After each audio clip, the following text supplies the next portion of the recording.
بیرکاری پۆلی هەفتەمی بنەڕەتی کتێبی بیرکاری بۆ هەمووان لاپەڕا 154 ڕاهێنانی ئاراستەکرا و پرسیاری ژمارە 1 لە کۆگەیەکدا بەشی بۆن 10% داشکاندنی لەسەر کاڵاکانی دانا.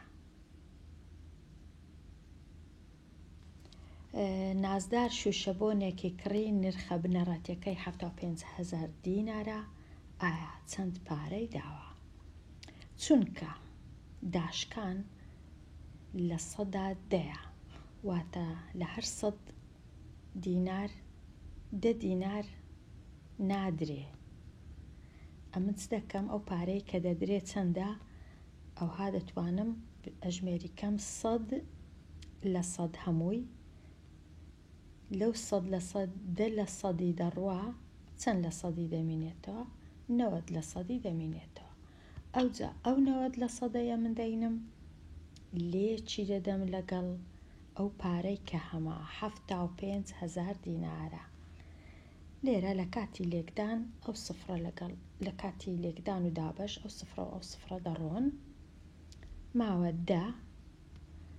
دەیەکەش دابەشی 5 دەکەم دەمێنێتەوە 2. لێرەش 75 دابەشی 5 دەکەم. 75 دابەش 5 7 دابەش 5 1 دەمێنێتەوە 2. 25 دابەش 5 5. ئەوجا ئێستا 9 لێک دەدەم لەگەڵ 15 دابەشی 2 دەکەم. کەواتە 9 دابەشی 2 کەم باشترە پێشی ئەوەی لێکی دەم. 9 دابەش 2 یەکسانە بە 4.5. ئەوجا 4.5 لێک دەدەم لەگەڵ 15. 4.5 لێک دەدەم لەگەڵ 15 هەتا زۆر ماندی نەبم بژمێرەکەی بەکاردێنم.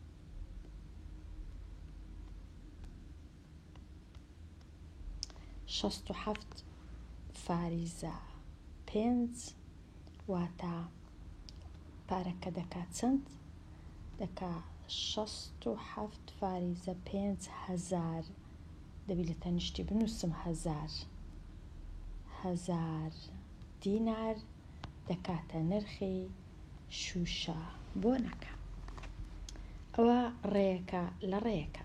ڕێیەکی دیکەش هەیە، ئەویش ئەوەیە یەکەم جار بزانم داشکانەکە چەندە.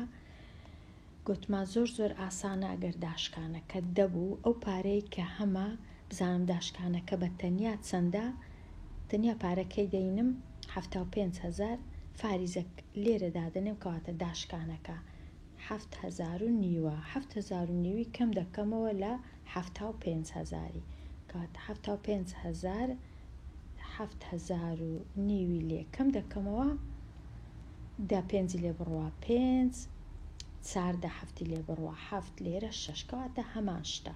کامە ڕێم پێ باش بوو ئەوی بەکاردێنم. 67 فاریزە 5,000 دینار. ئێستا پرسیاری ژمارە 2 عەلی ژەما خواردنێکی تەواوی بۆ خێزانەکەی داوا کرد بەهای لیستەکە 125,000 دینار بوو. 20 لە 100یشی لە جیاتی خزمەت دەبی پارەکەی بدا. ئایا چەند پارەی داواتە بێجگە لە 125 هێشتاش لە هەر 120 دینار دێتە سەری. ڕێکی زۆر ئاسان هەیە، ئەویش ئەوەیە ئەمن چونکە لە 120 دێتە سەری واتە 100 لەگەڵ 20 یەکسان دەبی بە 120 لە هەر 100ی 120 لە 100 120ش لە 100 دەکاتە 1 فاریزە 20 بەڵام پێی ناوێ بنووسم 20 1 فاریزە 2. ئەو 1 فاریزە 2ی لێک دەدەم لەگەڵ پارەی لیستەکە. پارەی لیستەکە چەندە؟ 125,000 کەواتە 125 جاران و لێکدان لەگەڵ 1 فاریزە 2 یەکسەر دەردەچی پارەکەی ئەو پارەی بە هەمووی دەکات چەند بە پارەی ژەمە خواردنەکە و خزمەتەکەش 125 لێک دەدەم لەگەڵ با لێک دەم لێرە نەوەک هەندێک کەس وا بزانی ئەمن هەر بژمێر بەکاردەینم. 2 جاران 5 10 2 جاران 2 4 یەکیش 5 2 جاران 1 2 1 جاران 5 5 1 جاران 2 2 1 جاران 1 1 0 5 و 5 0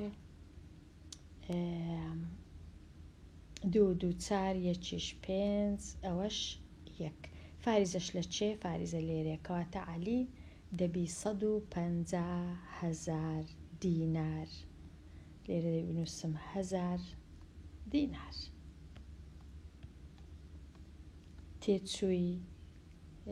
تێچووی ژەمە خواردنەکەیە لە چێ نووسرا بوو بۆ هەموو تەواوی خێزانەکەی 150. بزانم ڕاستم کردەیان نا؟ دەینم 125 لێکی دەم لەگەڵ 1 فاریزە 2 دەکا 150. ئەوە ڕێیەکە لە ڕێیەکان. ڕێیەکەی دی کووە؟ ڕێیەکەی دیش ئەوەیە یەکەم جار بزانم وەکو ڕێی کتێبەکەیەوە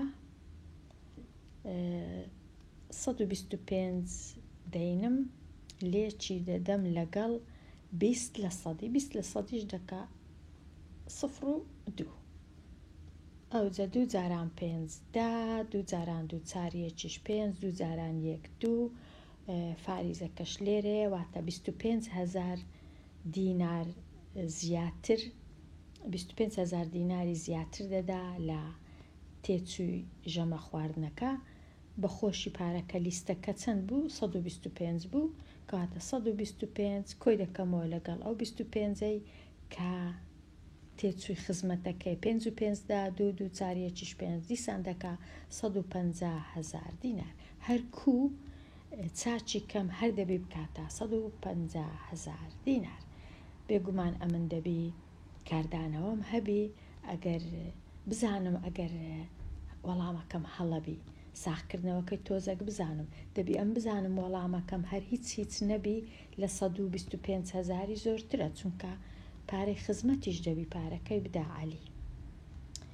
ئێستا پرسیاری سێیەم نرخی بایسکلێک 440,000 دینارە بەبێ ئەوەی باج. دواتێ چووی چەندەواتە پاش ئەوەی کە باجەکەشی دێتە سەرێ باجەکە چەندە لە هەر 100 دینار 5 دینارە. کەواتە ئەم چ دەکەم ڕێی یەکەم ئەوەیە بەخۆی 100 لە 100 ئەگەر هیچ باجی نێتە سەرێ 100 لە 100 پارەکەی دەدەم 440. بەڵام ئێستا 5 لە 100یشی دێتە سەر کۆی دەکەمەوە کەواتە دەبیتە 105 لە 100 105 لە 100یش فاریزەکە دێتە ئێرە چونکە 2 سفرم هەیە 1 فاریزە 0.5 ئەو 1 فاریزە 0.5ی دەبی بینم لێکی بدەم لەگەڵ 440. ئەوها ئەگەر نا ئاسانتریش لەوەی چیا ئەویش ئەوەیە لێرە ئەو 105 لە 100 یەکسەر دەینم 105 لە 100 ئەو جەلێکی دەم لەگەڵ 440 زۆر ئاسانترە چونکە کورتکردنەوە شتی ئەوها هەیە ئەو سفرە دەڕوا لەگەڵ ئەو سفرەی. ئێستا ئەو دەینم دابەشی 2 دەکەم دابەشی 2 44یش دابەشی 2 دەکەم 105ەکە وەکو خۆی بابمێنێتەوە 44 کە دابەشی 2 دەکەم لە سەرەوە دەنووسم لێرە دەبیتە 22 دەیەکەش لێرە دەنووسم دەکاتە 5 ئەو 155ەکەش کورت دەکەمەوە 5 دابەشی 5 دەکەم دەکایەک 105 دابەش 5 یەکسانە بە 21. ئێستا ئەوەی لەسەرمە تەنیا 21 لێک دەم لەگەڵ 22 پارەکە دەردەچی چەندە 21 و 22ش ئەوها لێکدان 22 21 1 جاران 22 1 جاران 22 2 جاران 24 2 جاران 24 2 6 462,000 دینار نرخی بایسکلەکە پاش ئەوەی بازی دێتە سەر. ئەوەش ئەو ڕێش هەیە. بزانم ڕاستە یانە بە بژمێر بە بژمێریش چاکەم 5 لە 100 واتە 440 وایە لێرە 440 لێکی بدەم لەگەڵ 1 و 0 و 5 یەکسانە بە 462 کەواتە ڕاست بوو 462 شم بەدەست هات بوو ئەمنیش 462 هەزار دینار. ڕێکەی دیکووە ڕێی کتێبی ئەویش ئێستا چا دەکەم کە خوێندکار بە کەیفی خۆی یەکە چان هەڵبژێری کامەی پێ باش بوو. ڕێی کتێبەکەی ئەوەیە یەکەم شت پێش هەموو شتەچی 5 لە 100 واتە 0 فاریزە 0 5 ئەو جە لێکی دەم لەگەڵ 440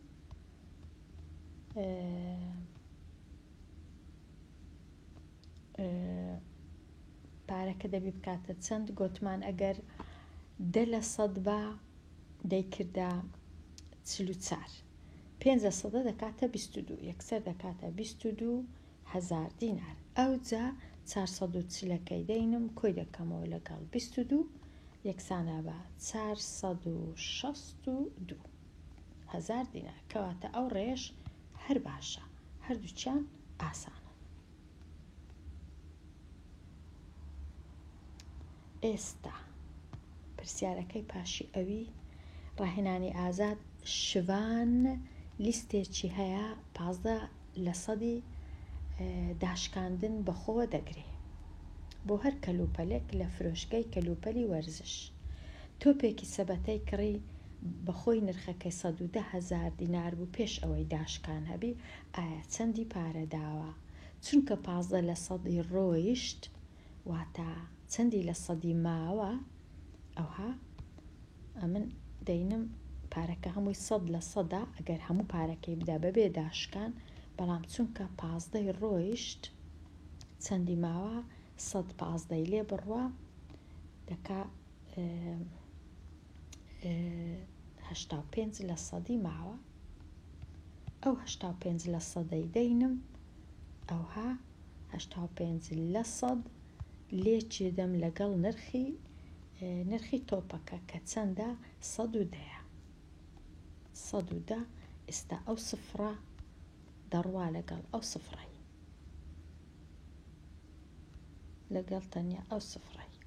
ئێستا کورتکردنەوە هەیە ئەو دەیەی کورت دەکەمەوە لەگەڵ 85ەکەی دابەشی 5 دەکەم هەردوو لە دەیەکەی دابەشی 5 دەکەم 85 دابەشی 5 دەکەم کە دەی دابەشی 5 دەکەم دەبیتە 2 85 کە دابەشی 5 دەکەم یەکسان دەبی بە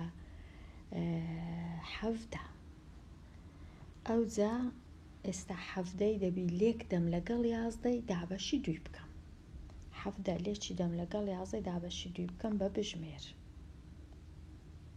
17 جاران 11 دابەش 2 یەکسانە بە 93 فاریزە 5 واتە پارەکەی چەندە بووە چەند 93,500 دینار دەبی لێرە بنووسم 1000 دینار 93 فاریزە 5,000 دینار واتە 93,500 دینار چونکە 1000 لە تەنیشتی دەنووسرێت.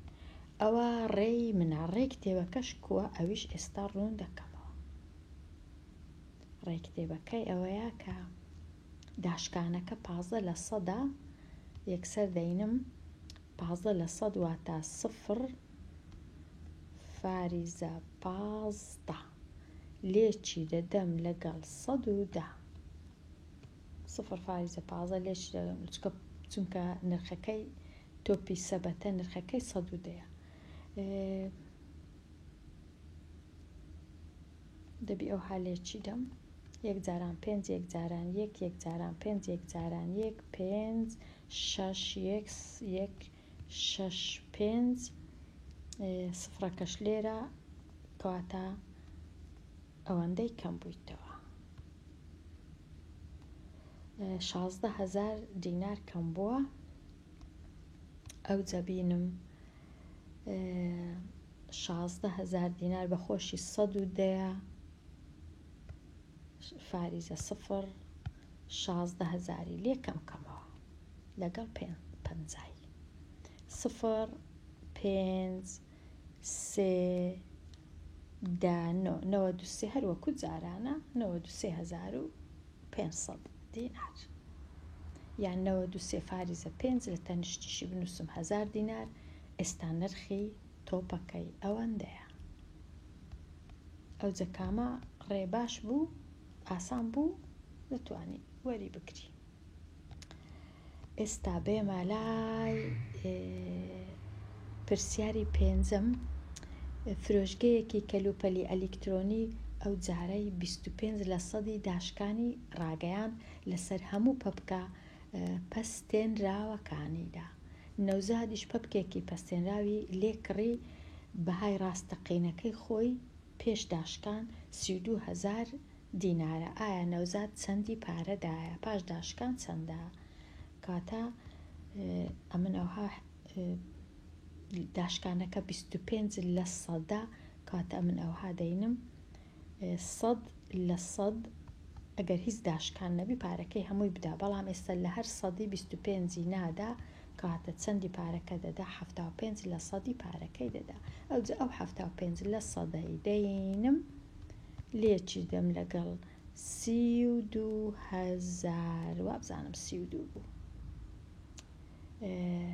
32,000 دینار نرخی پەپکی پەستێنراو 32,000ەکەی دەینم هەزارەکەی نانووسم بەڵام 75% لەگەر یەک کورت دەکەمەوە دابەشی 25 دەکەم هەردووچی کە دابەشی 25 دەکەم 75ەکە یەکسان دەبی بە 3 100ەکەش یەکسان دەبی بە 4 ئەو چارەی دیسان 32 دابەشی چاری دەکەم یەکسان دەبی بە 8 ئێستا تەنیا 3 جاران 8 24 واتە 24,000 دیناری دەدا نرخی پەپکی پەستێنراو 24,000 دینار یەکسەر بەدەستم دێ پێی ناوێ ئەمن ئەو جەچی دیکە هەردوو ڕێگایەکەی ڕوونکەمەوە چونکە زۆرم ڕوون کردەوە ئەمن ئیدی ئەو ڕێگای بەکاردەینم پرسیاری ژمارە 6 بەهای لیستی خواردنی سەعید لە خواردنگەیەک بای 30,000 دینار شتی خواردیە و لە بڕی خزمەتیشیان کردیە خواردنەکەیان هێنایتە پێش 15% دەبی پارەی زیاتر بدا لەو 30,000 ئایا دەبی چەندی پارە بدا چونکە 15% زیادەیە لەسەر 30,000 کەواتە بەخۆی 100% پارەکە بەڵام 15%شی دێتە سەرێ کەواتە دەبیتە 115% ئەوجە 115% دەینم لێکی دەم لەگەڵ ئەو پارەیە کە 30,000 ئەوجە ئەو سفرە دەڕوا لەگەڵ ئەو سفرەی ئێستا ئەو دەی لەگەڵ 115 کورت دەکەمەوە دابەشی 5 دەکەم هەردوو لا ئێرە و ئێرە دەیەکە کە دابەشی 5 دەکەم 2 دەمینێتەوە 115 کە دابەشی 5 دەکەم 11 دابەش 5 2 جاران 5 10 15 دابەش 5 3 ئەو لێرە چماوە ناتوانم دابەشی 2 کەم نە 3 نە 23 کەواتە ناچارم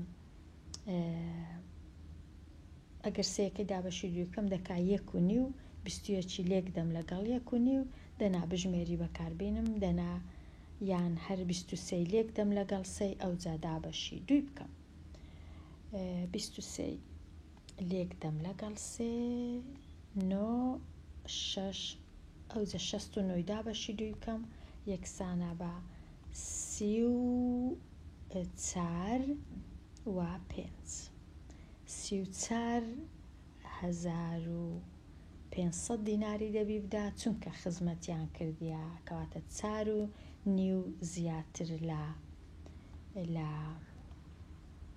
بەهای لیستەکە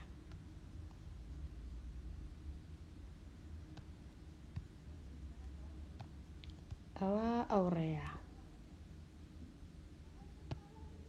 ئێستا بێمە لای پرسیاری ژمارە 7 کارگەیەکی بۆ یاغ 6% لە بڕی خزمەت لەسەر هەر لیستێک زیاد کرد و ئەگەر لیستەکەی هەژار 75,000 دینار بوو بێجگە لە 5,000 دەبی لە هەر سەدیش 6 دیناری بێتە سەرێکەوەتا ئێستا چەند پارەی دەدا هەژار بەخۆی 100% دەبا بدابا بەڵام 6شی دێتە سەرێ کەواتە دەکا 106 لە 100 ئەو جەلێ چیرم لەگەڵ 75,000 کەواتە 106 لە 100 لێ چی دەدەم لەگەڵ 75 بزانم 75 بەڵێ ئێستا کورتکردنەوە لە مابینی 75 و 100 هەمیشە کورتکردنەوە کە زۆر ئاسانە ئێرە دەکات سێ ئێرەش دەکات 4 ئەو جا کورتکردنەوە لە مابینی 106 و لە مابینی 4 دابەشی دووی دەکرێن هەر هیچ نەبی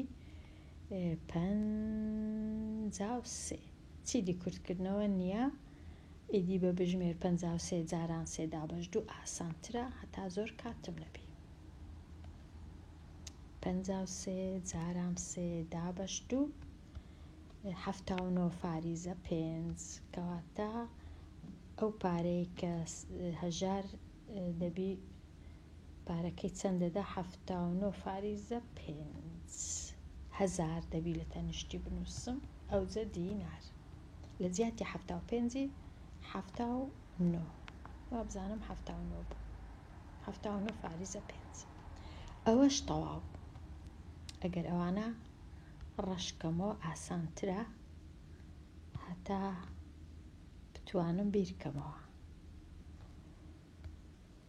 ئێستا بچمە لای پرسیاری 8 نرخی یاریەکی ئەلیکترۆنی 125,000 دینارە 6 لە 100یش بازی دێتە سەر ئایا تێچووەکە چەندە کەواتە 100 لە 100 6 لە 100یشی دێتە سەرێ یەکسانە بە 106 لە 100 ئەوجە 106 لە 100 لێ چی دەدەم لەگەڵ 120 ئەو سفرە لا دەچی لەگەڵ ئەو سفرە ئەو جارەی ئەو دێی دابەشی دووی دەکەم یەکسانە بە 5 12 کەش دەبیتە 6 چی دیش دابەشکردن نەما کەواتە 6 لێک دەدەم لەگەڵ 106 دابەش 5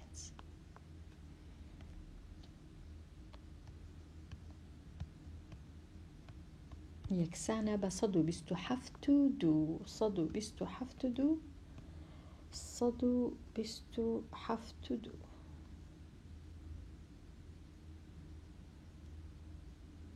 هەز دەکەم پارەکە زۆرە 7,000 هاتە سەرێ 100 بزانم ڕاستە یان نا هەر دەبی ڕاستیش بی ئەگەر بەڕێیەکەی دی بکەم زانم بەڕێیەکەی دی کووە ڕێیەکەی دیکەی کتابی ئەو هایە 6 لە 100 واتە 0 6 لێکی دەم لەگەڵ 120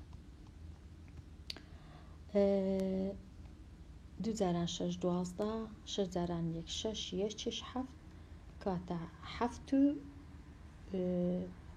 و 2 هەزاری دێتە سەرێ بە خۆشی 120 ئەگەر کۆی کەمەوە لەگەڵ 7 و 2 دەکا 2 7 2 1 127 و هەرواش بوو 1000 دینار کەواتە ڕەنگە و هەش ئاسان بی ئاسانترە ڕێی کتێبی زۆر جار هەرچەندە دوو هەنگاوە بەڵام ئاسانە ئەو جارەی دیسان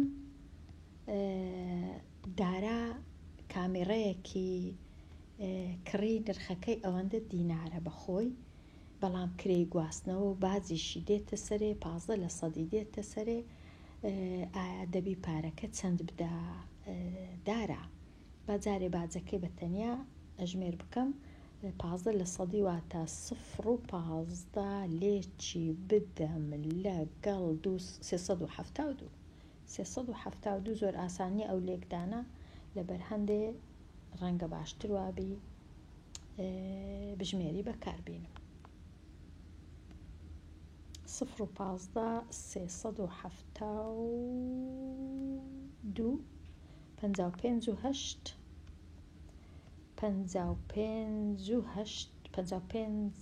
هەزار دینار و 800 دێتە سەرێ. دەبی بنووسم هەزار دەنات باش نییە. ئەو ئێستا کۆی بکەمەوە 55 لەگەڵ 372 بزانم نرخەکەی هەمووی دەکاتە چەند. کۆ 372 427 هەمووی 427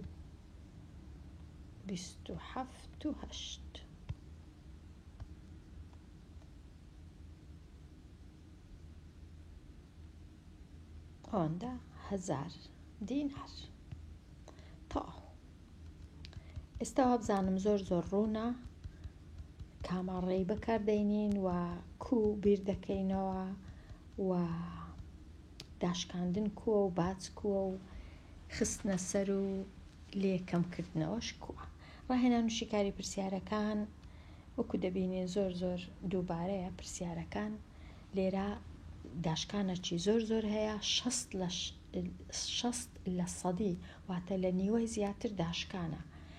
ئایا لە دوای داشکان نرخی بژمێرەك چەندە ئەگەر بەخۆی نرخەکەی 185,000 دینار بی و نرخی ئامێرێکی چاپکردن چەندە ئەگەر نرخەکەی 750,000 بیکەواتە لێرە زۆر ئاسانە چونکە لە 160 داشکانە بەخۆی 100 لە سەدی نرخەکە بەڵام 60 لێ دەڕوا دەبینێتەوە تەنیا 40 لە سەدی. ئەو 40 لە سەدەی دەینم یەکسەر لێکی دەدەم لەگەڵ پارەی بژمێرەکە 185. ئەو سفرە دەڕوا لەگەڵ ئەو سفرەی کورتکردنەوە لەسەر 5 یان یەکسەر چاری بینە لێکی بدە لەگەڵ 185 ئەوجا دابەشی دەی زۆر ئاسانە. 4 جاران 5 20 4 جاران 8 32 دووش 34 4 جاران 1 4 3 4 و 3 7 کە دابەشی دەی دەکەم یەکسانە بە تەنیا ئەو سفرە دەڕۆ فاریزەکە دێتە ئێرە کەواتە یەکسانە بە 74. پارەکە دەبیتە 74,000 دینار. 74,000 دینار لە 185 بووە 74,000 زۆر کەم بووە. ئەوە بە هەمان شێوە ئەو جارەی لە جیاتی 185 لێرە 750 دانێ و بە هەمان شێوە ئەژمێر بکە خوێندکاری ژیر.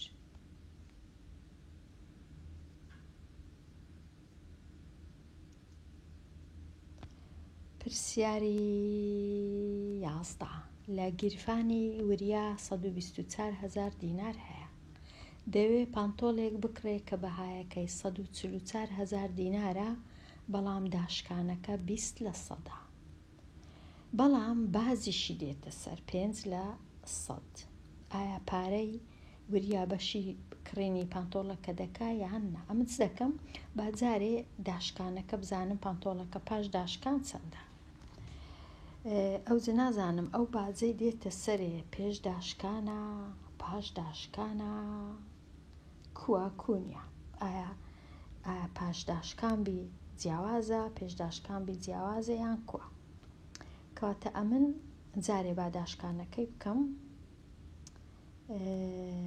20 لە سەدی. ئەگەر بەخۆی 100 لە سەد بوو 20 لێ دەڕوا دەمینێتەوە 80 لە سەدی. ئەو 80 لە سەدی دەینم لێکی دەدەم لەگەڵ 144. ئەو سفرە ڕۆیشت لەگەڵ ئەو سفرەی ببورن. ئەو سفرە ڕۆیشت یەکسەر دەینم 8 لێک دەدەم لەگەڵ 144 ئەوجا دابەشی دەی زۆر ئاسان 8 جاران 432 8 جاران 432 دیسان 3 35 8 جاران 1 8 8 و 3 11 ئەوجا فاریزەکە دێتە ئێرە چونکە دابەشی دەیە. ئەوە 115,000 دینار. بەڵام لەو 115,000ەی باجەکەی 5% دێتە سەر، واتە ئەگەر بە 100 بی 100% کۆی دەکەمەوە لەگەڵ 5% دەبیتە 105%. ئەو جا 105% لێکی دەدەم لەگەڵ ئەو پارەی کە هەما 115 و 2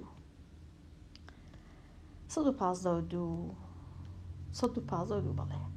ئەو جا ئێستا بژمێری بەکار بینم ئاسانترە.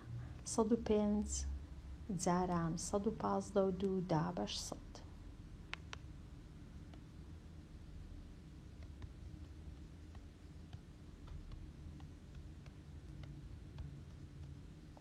پارەکە دەکاتە 120,096. 120,000 هەمووی کردیە 120,096. 120,096 کەواتە بەخۆشی چەندی پارە لە بەڕچی هەبوو لە گیرفانی چەندی پارە هەبوو 124. کەواتە بەشی دەکات 4,000 لۆ دەمینێتەوە. ئەگەر هاتوو ئەمن ڕاستم چا کردبی، ئەگەر هاتوو هەڵەش بی ئەوە شتە چیتکەیە. بەڵام نازانم باجەکەشم ڕاستدانایە یان نا. باجەکە پێشتر دانێم ئایا کێشەیە، دواتر دانێم کێشەیە، نازانم. ئەوە دەهێڵمەوە بۆ خوێندکاران بزانن هەمان وەڵامە یان نا. کاتە لێرە هاتمە کۆتایی لاپەڕا 154 کە دەربارەی ڕێژەی سەدی داشکان و باج و تێچوو و بڕی خزمەت و ئەو جۆرە شتانە کە هەمویان گرنگن لە ژیانی ڕۆژانە. هەتاوانەیەکی نوێ لاپەڕەیەکی نوێ هەر بژین.